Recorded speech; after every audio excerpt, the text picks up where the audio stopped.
Base nomor 1, Tonhal Trap.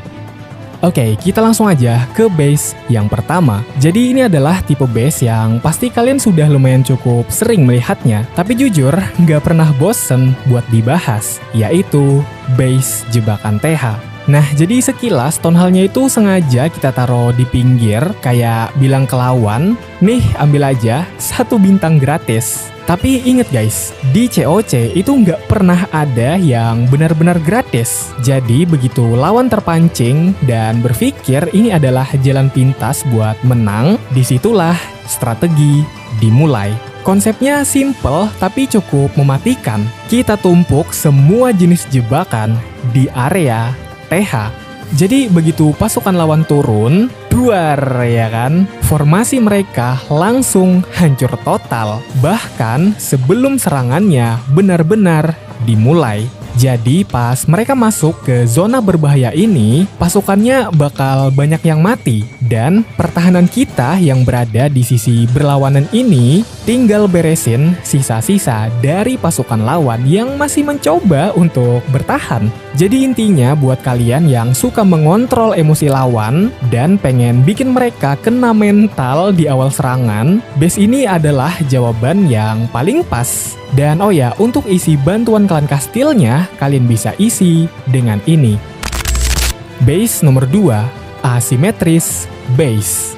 Oke, kita masuk ke base nomor 2. Di sini kita punya tipe base asimetris. Dan sesuai namanya, base ini tuh nggak rapi, nggak seimbang, pokoknya jauh lah dari kata estetik.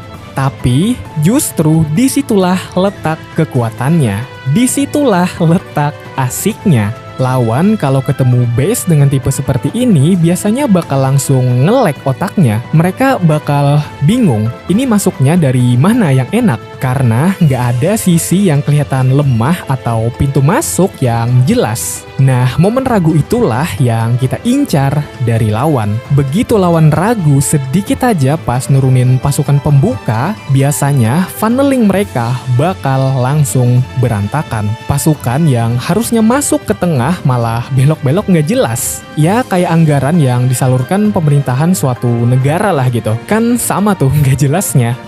Nah oke, sementara pertahanan kita di dalam tetap santuy nembakin pasukan lawan dari jauh.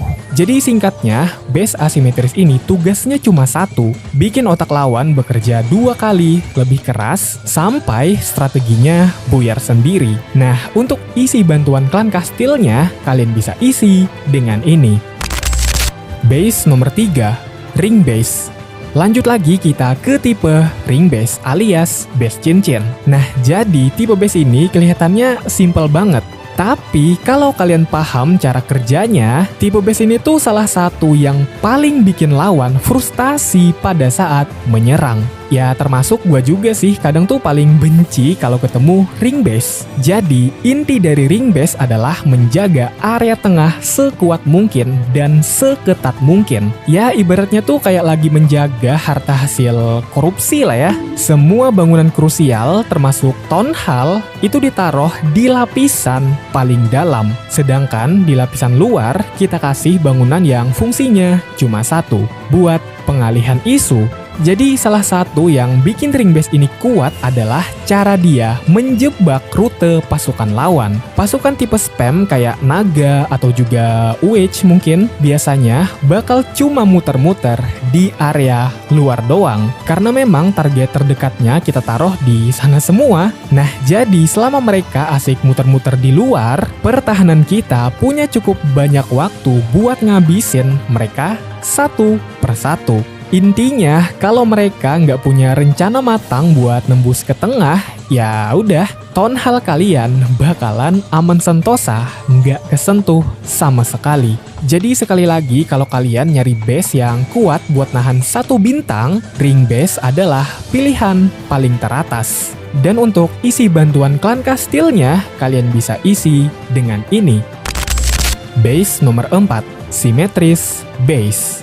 Nah, berikutnya di sini ada si paling rapi alias base simetris. Jadi, kalau base asimetris tadi itu berantakan, yang satu ini kebalikannya, yaitu semuanya seimbang antara sisi kiri dan sisi kanan. Kelebihan utamanya sudah jelas ada di stabilitas. Jadi, selain lawan gak bakal nemu celah atau sisi lemah yang mencolok buat dijadikan titik serangan, tapi juga senjata rahasia dari base ini adalah efek split atau pemecahan pasukan. Biasanya kalau lawan memulai serangan dari arah sudut base, pasukan mereka secara natural bakal terpecah menjadi dua, sebagian ke arah kiri, sebagian lagi ke arah kanan. Jadi begitu pasukan lawan terpecah, disitulah kekuatan pasukan lawan berkurang secara drastis. Spell heal jadi nggak efektif karena nggak bisa nutup semua pasukan. Reg spell juga cuma kena sebagian. Pokoknya berantakan lah, kayak masa-masa pemerintahan. Ujung-ujungnya pasukan mereka bakal kehabisan napas satu persatu. Bahkan sebelum mereka bisa sampai ke jantung pertahanan kita. Jadi intinya, base simetris ini cocok banget buat kalian yang pengen pertahanan solid, rata di semua sisi, dan bikin lawan kehilangan kendali di tengah-tengah serangan. Dan untuk isi bantuan klan kastilnya, kalian bisa isi dengan ini ya. Base nomor 5, Aesthetic Base. Nah, seperti biasa untuk penutup ada base bonus. Mungkin buat kalian yang lagi berfokus pada progres, pengen upgrade bangunan lebih tertata, base ini bisa jadi opsi pilihan sih. Intinya, ini base buat kalian yang lagi pengen main dengan mode santuy dan menikmati progres harian.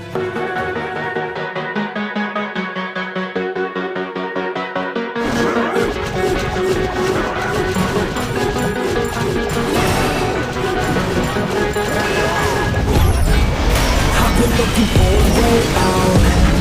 I'm sick of feeling like I'm way down. Stuck in the middle of a large crowd. I just gotta fight and find my way and then break out. Adrenaline in my system. I just wanna be different. I just wanna be winning.